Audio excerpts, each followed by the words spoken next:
Hello, my name is Richard Goya, and the topic of this video is the Greatest Commandment. How does one go about obeying the Greatest Commandment, that we love God with all our heart, soul, and mind? I have never been able to conjure up within myself what some would describe as a genuine love for God, at least not in the way that one would expect.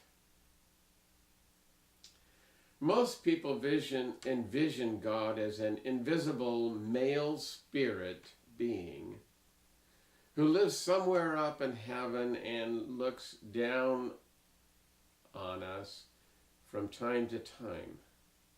Like most fathers, he loves us, but unlike most fathers, he never audibly speaks to us and is for all practical purposes absent from our lives. How does one go about loving a God like that? Agape, self-sacrificing love, the kind described in the Bible, is not easy to express towards an invisible spirit being who expects a lot but needs nothing from us.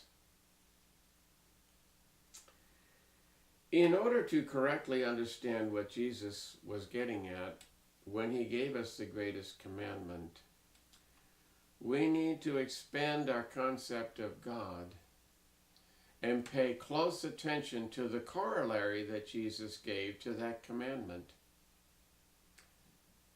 He said the second commandment is like the first, that we love our neighbors as ourselves. What we fail to understand is the reason why the second commandment is like the first. It is not similar to the first because love is involved. It is similar because the object of our love is the same. Loving our neighbors is exactly the same as loving God. You can't have one without the other. If you claim to love God without loving your neighbor, you are only fooling yourself.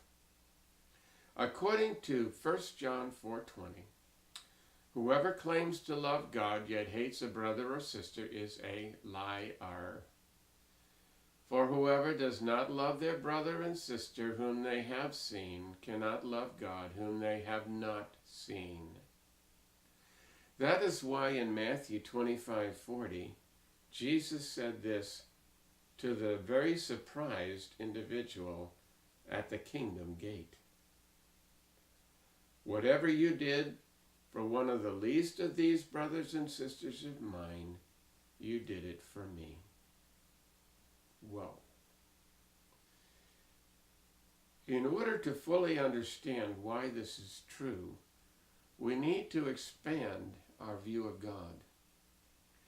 God is not just some disembodied spirit who lives in heaven and occasionally swoops down over us to see what is going on without directly interacting with us. God is infinitely bigger and greater than that.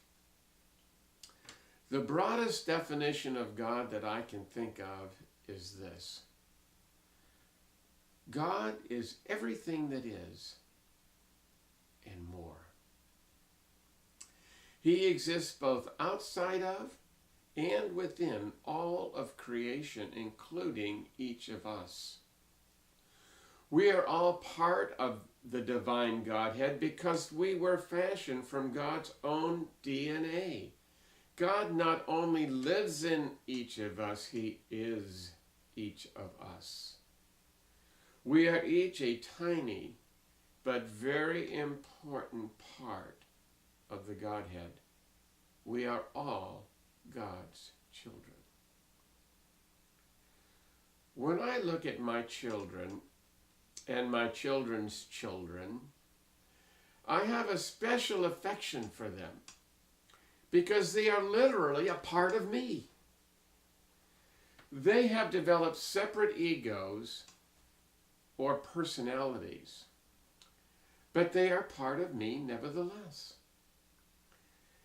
Because we are manifestations of God, He is able to view the world through our very eyes, ears, feelings, and emotions.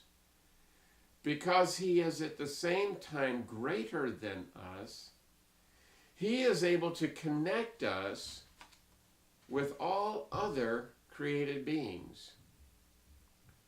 So the conclusion of the matter is this: when we show love and compassion for ourselves and our neighbors, we are quite literally loving God.